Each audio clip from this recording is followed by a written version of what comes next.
Bueno, estoy sin los lentes, así que no veo nada.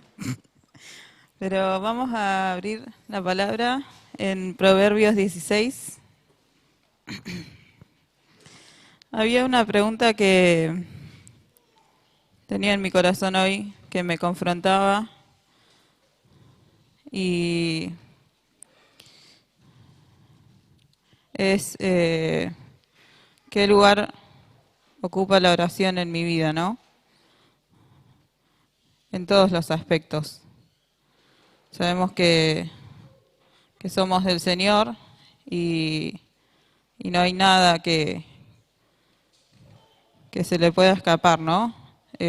Aún las cosas que parecieran como más mínimas. Entonces, con esta pregunta me confrontaba y había un hombre en las Escrituras. Pero, perdón, primero les dije Proverbios 16. Dice, esto era lo que sentía cuando empezaba a preparar la palabra. Del hombre son las disposiciones del corazón, mas de Jehová es la respuesta de la lengua. Proverbios 16:1. Todos los caminos del hombre son limpios en su propia opinión, pero Jehová pesa los espíritus. Encomienda a Jehová tus obras y tus pensamientos serán afirmados. Creo que es clara la palabra, ¿no?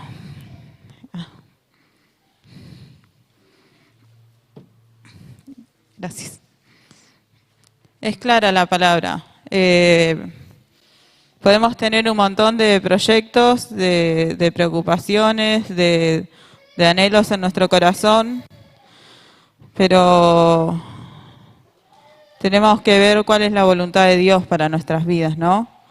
Y cada día, qué es lo que el Señor quiere de mi vida hoy, ¿no? Cuando empieza el día, preguntarle al Señor, Señor, ¿qué es lo que hoy querés que haga? ¿No?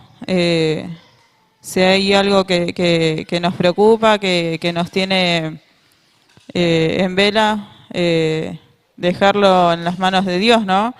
Y en un momento cuando oraba por algo que realmente me angustiaba,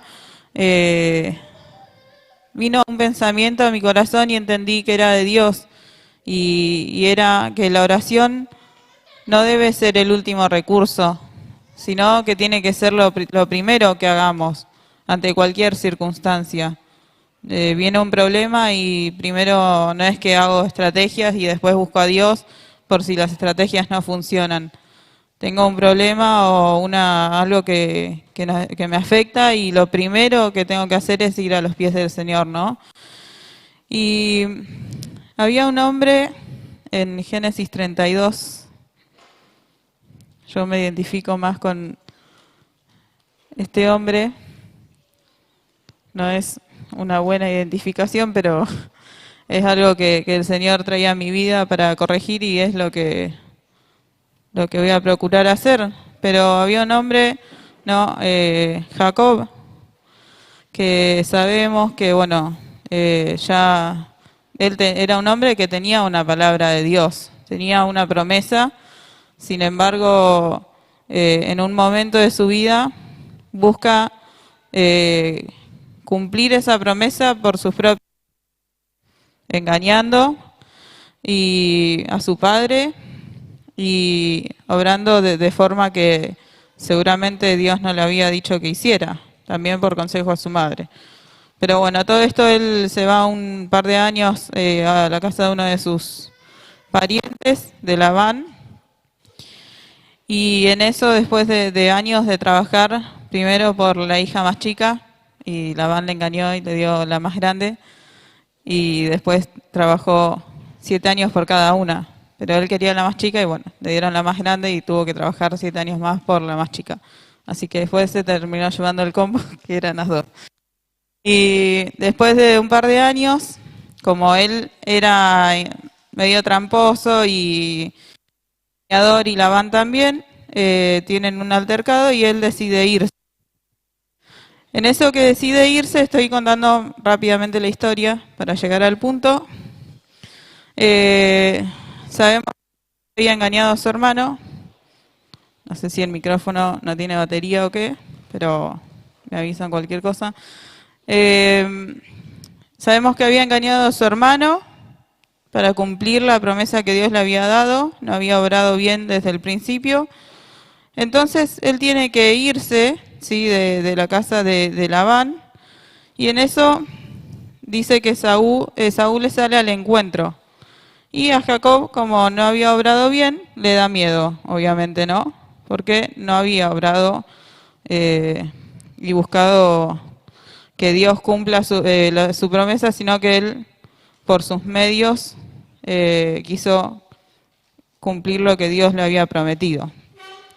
Vamos a empezar a leer en Génesis 32, desde el versículo 1. Génesis 32, versículo 1, que dice: Jacob siguió su camino y le salieron al encuentro ángeles de Dios.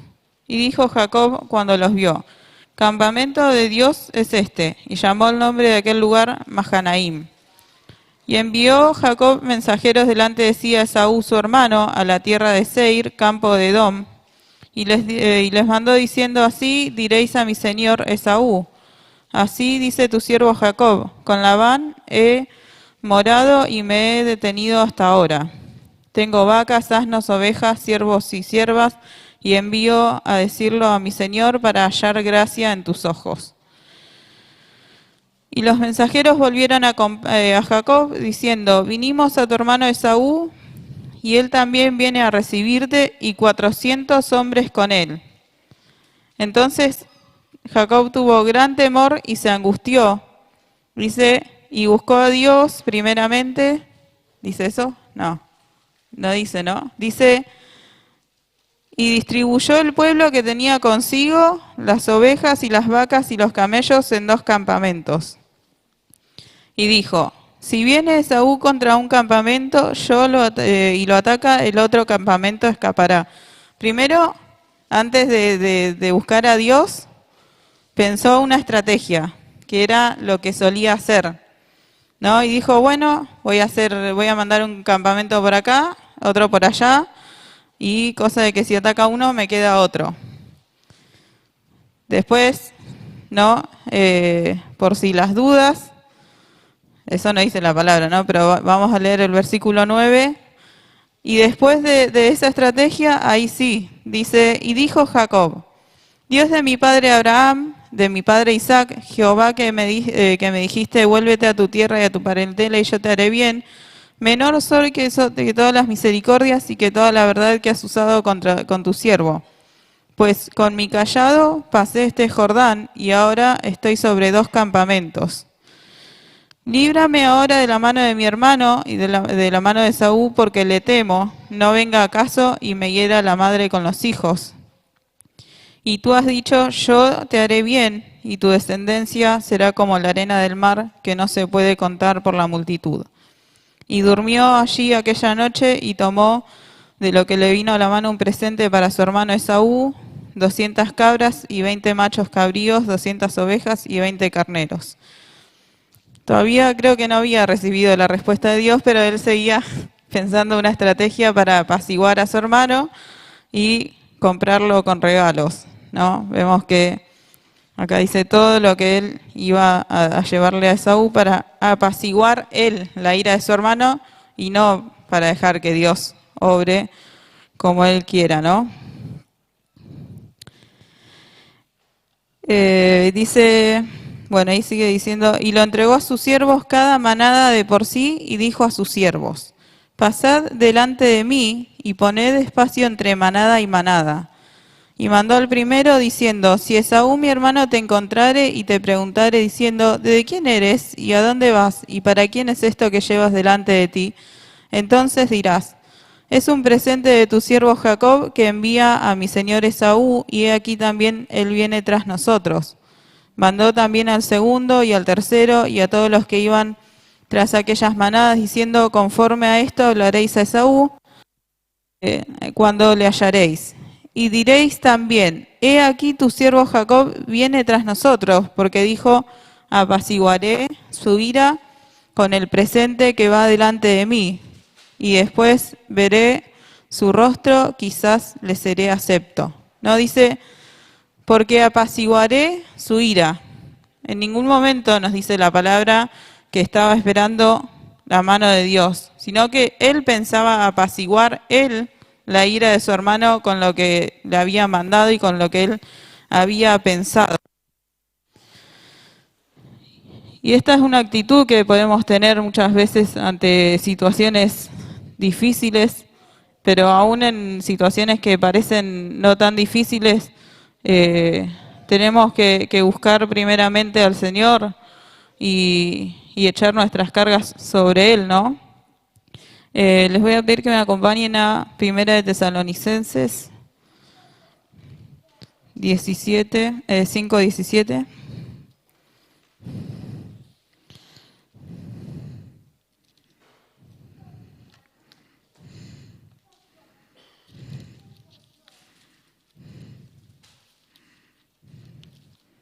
Bien, 5:17. Dice, orad sin cesar. Dad gracias a Dios en todo, bueno, porque esta es la voluntad de Dios para con vosotros en Cristo Jesús. ¿No? Orad sin cesar. Orar sin parar.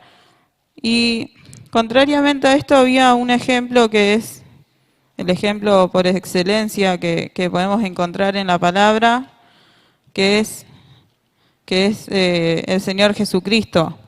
Y en esto pensaba hoy también, o venía a mi corazón cuando pensaba en esto que el Señor ponía en mi corazón para compartir, que me hablaba a mí primeramente. En Marcos 1:35,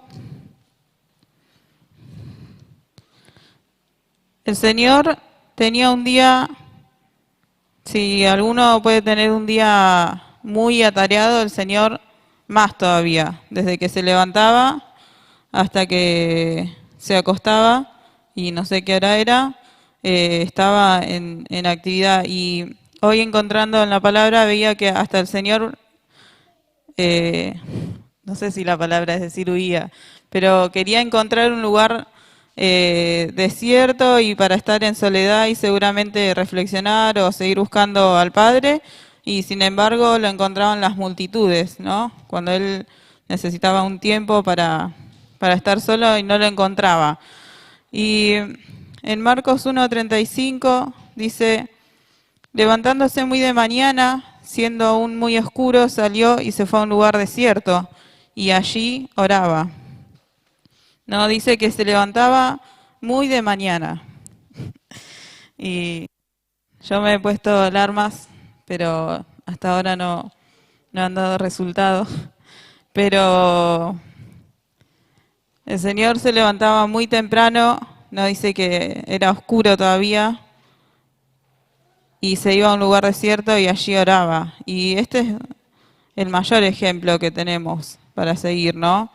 Empezar el día buscando a Dios y depositando el día en el Señor, es algo que totalmente cambia nuestra manera de encarar el día, de hacer las cosas.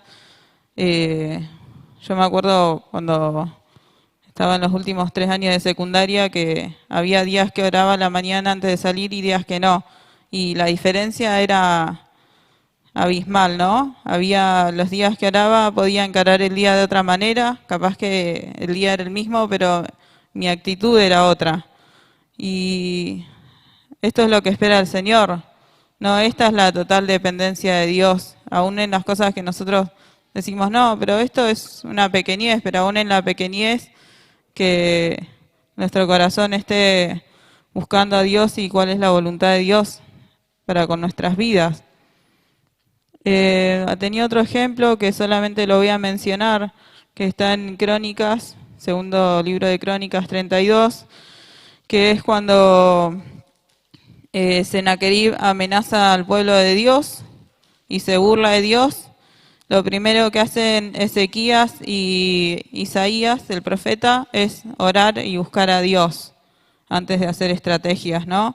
Y el Señor se encarga destruyendo con un ángel a todo el ejército asirio. Y para terminar,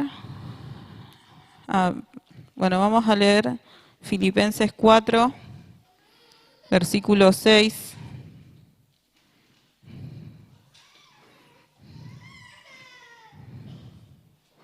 Filipenses 4, versículo 6. Este no es para terminar. Para terminar es otro. Dice, por nada estéis afanosos, si no sean conocidas vuestras peticiones delante de Dios en toda oración y ruego con acción de gracias. Y la paz de Dios, que sobrepasa todo entendimiento, guardará vuestros corazones y vuestros pensamientos en Cristo Jesús. ¿No? Por nada estéis afanosos, por nada estéis preocupados, ¿no? Por nada estemos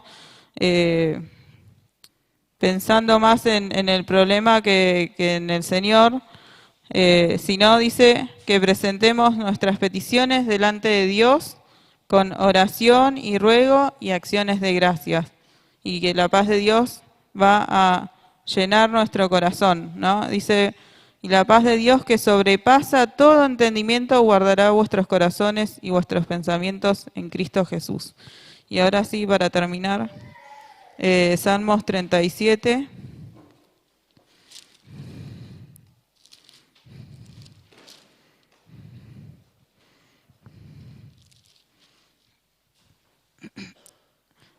Desde el versículo 1 dice, no te impacientes a causa de los malignos, ni tengas envidia de los que hacen iniquidad, porque como hierba serán pronto cortados, como la hierba verde se secarán. Confía en Jehová y haz el bien y habitarás en la tierra y te apacentarás de la verdad. Deleítate asimismo en Jehová y Él te concederá las peticiones de tu corazón. Encomienda a Jehová tu camino y confía en Él y Él hará. Y empezaba esta prédica leyendo Proverbios, diciendo que del hombre son las disposiciones del corazón, pero de Jehová es la respuesta de la lengua. Entonces, en todo lo que tengamos que hacer, aún en las preocupaciones y en lo que parezca más mínimo, que lo primero que hagamos sea orar y buscar la voluntad de Dios. Y el Señor nos va a responder y, como leíamos, nos va a dar esta paz, aun cuando nos responda algo que, cuando nos diga que no, o cuando no nos dé lo que esperamos, pero vamos a tener la paz de Dios, que es el fruto, que es parte del fruto del Espíritu Santo. Amén.